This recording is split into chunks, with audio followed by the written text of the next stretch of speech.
Welcome to the Court of the Wenton King. Today we are reviewing Dream Theater. Bye. Yeah, so here we are, we're doing a final Dream Theater. This is the end of the journey. This tells the story of Dream Theater. I know someone did request 6 Degrees of Inner Turbulence, actually.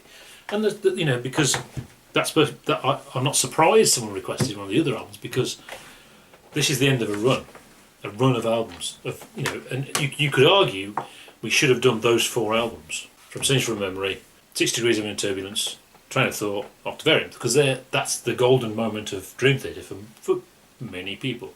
And they even sieg together. So the end of Scenes from Memory is the record going onto the edge.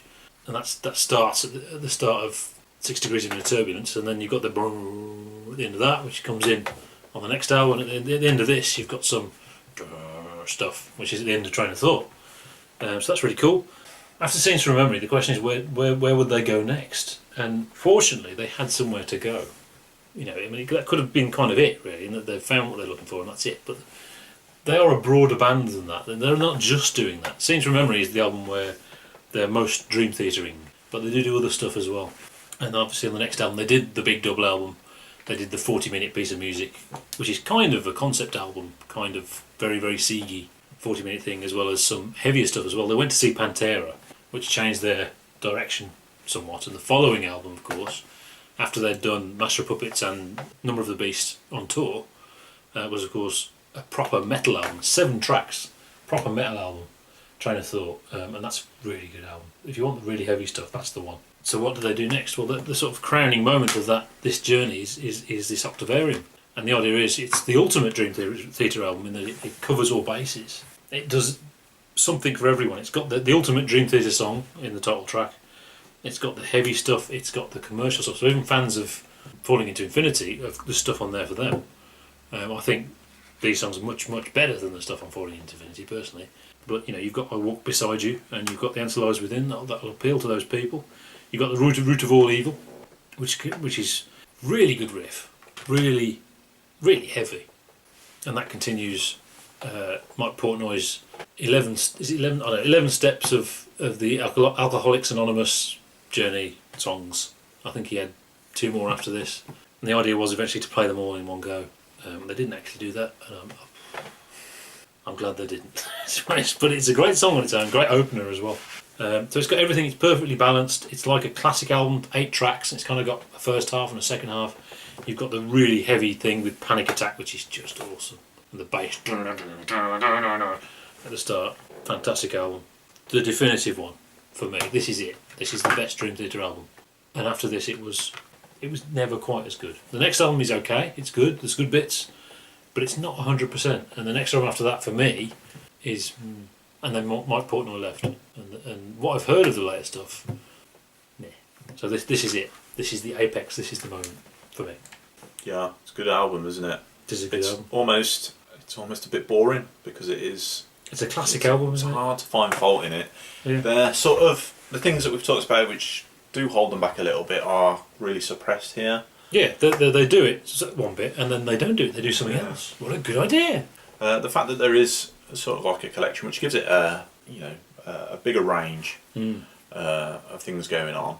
There is a slight problem with that in that the tracks you mentioned, like The Answer Lies Within and I Walk Beside You, I find them pretty boring. They're very commercial. I mean, I Walk Beside You, they've said themselves, it's because, we like U2 and Coldplay and things like that. Yeah, so it's not going to appeal to everyone all of the time, but the title track, it's just awesome. In fact, in my opinion, you could listen to the title track, and that's enough for the album. I mean, actually, that's its criticism. Like Presence, and unless you really let yourself into it, Octavarium can completely overwhelm the rest of the album. And when I first heard it, it did, and then I was like, the rest of the album, yeah. I mean, it even incorporates earlier parts of the album in the song. Yeah. So it's almost like a little walk through the rest of the album as well. So you could literally just listen to Octavarium. Yeah, and it just brings everything to a head, and it's the end of the journey in so many ways, and lyrically and everything. It references all those songs in the lyrics. It's not predictable and generic in any way. It doesn't fall into that thing where it's just too dense. It doesn't sound like Metallica particularly. There's bits that have cool heavy riffs like Metallica, and there's bits that don't. And so it's their perfect song really. It sounds a little bit like it reminds me of Shine On at the start. That sort of bit that comes in. I think that's quite a Which nice is thing. Jordan Rudess's thing, which I love on that movie. Sorry, it's just going. But Shine On's quite interesting in the sense that it was split over the album. It was at the beginning and the end of the album, and I almost wonder if it was worth doing that with this. Maybe they were tempted to do that, and it would have seemed like a complete rip-off if they'd done that. And of course they did on the next album, with a much heavier piece in the presence of enemies. That may have changed the dynamics of the album a little bit, actually. But it's too long. It's too long to... Yeah, that's true. I think the thing that suffers the most from Octavarium being there is Sacrifice Sons, which is a really good piece of music. It's a fantastic classic Dream Theater, massively overshadowed by what comes after it. Yeah. But that's the generic. Well, actually, when I listened to this, I had to stop it after Sacrifice Sons, and it was in my head all day. Because it is really good. Yeah, and that's your harmonic minor, Phrygian, I don't know which, or maybe a bit of both. And that was that's what they said about making it. Actually, we've got to do another one of those songs. You've got to have one of them songs, like Malmsteen. It's in. We've been in a way we've been underlyingly critical, haven't we, in what we've been saying about Dream Theater. There's something they're really good, but that's always been the thing we've been saying. For modern music, that but is always there. 99% of if you buy an album made now that is a band that are trying to do things on a commercial level, 99% of the time, that's there. That banality is a strong word, isn't it? But that's what you get with modern music. And I do think I like to learn to play songs. Sometimes I try to avoid it because it can sort of spoil the music. But often I like to try. Certainly things like this I'll learn to play. But I've learned 3 Dream Theater songs ever, 15 years ago, and that I used to know Pull Me Under. I can still do that. Fortune in Lies. I can still just about remember that. And Metropolis, which I can't remember at all, because it's really hard work to remember all that. And the thing is, it's no fun.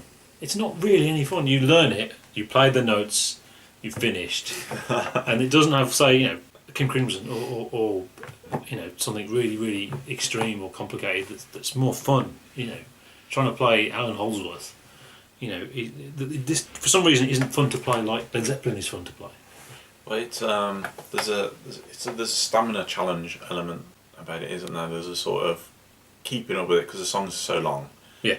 And they're quite quick, and there's lots of time changes going on. It just must be complete mental challenge if you're not playing it sort of once a night. Yeah, which if I enjoyed doing it, I would have learnt some other songs. I certainly would have learnt something from this, but it's just not fun. I can't explain why. It's very strange. Interesting. Is that it? I think so. I mean, what we could say is that compositionally, this is really quite good. On the money they've got there. I mean, we said right at the very start in Images and Words that they were still learning their compositional chops, in that some of the Siegs were a bit of a jump. In things like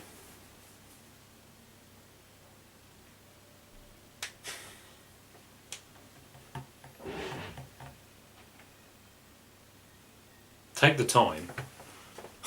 I've got another go into the song, where it's all bunched together, and there's no reason why you can't do that, but they haven't got the compositional chops to make it a complete piece of music like they have here, and everything is perfect. Yeah. Compositionally, it's a wonderful album. It makes it really difficult when an album just works, because what do you say about it? Yeah, and I think this is, if you don't like Dream Theater, but this is on our recommended list. Yeah. If you see what I mean, in that there's not too much Dream Theatering. There's enough Dream Theatering, but not all the time. Yeah. That's what makes it balanced and brilliant. It's still 5 eggs for me. It's not. I'm not going to give it 6 eggs. I don't think. I agree, actually. Octavarium gets 6 eggs, but the rest of the album, as an album, it's a brilliant album. High 5 egg album. If there was a stronger thread through the songs, then maybe it would be a 6 egg album. But you're right. There's a definite 5 feeling to it. Yeah, because it's a brilliant album. It's perfect. There's a Led Zeppelin fullness to it, in that it's correct. There it is, but it's not like. It's slightly different in the sense that it's unbalanced because you've got a massive weight on the end. Yeah. which if you stick the album on, there is a tendency to just skip to straight to Octavarium. So that's not particularly great, but it is very hard to find fault in the other songs. 5 eggs. Yeah, 5 eggs. Yeah. Right, we will see you next week for another band. What could that band be? Can you guess what that band would be? Get ready to press pause. See you next week!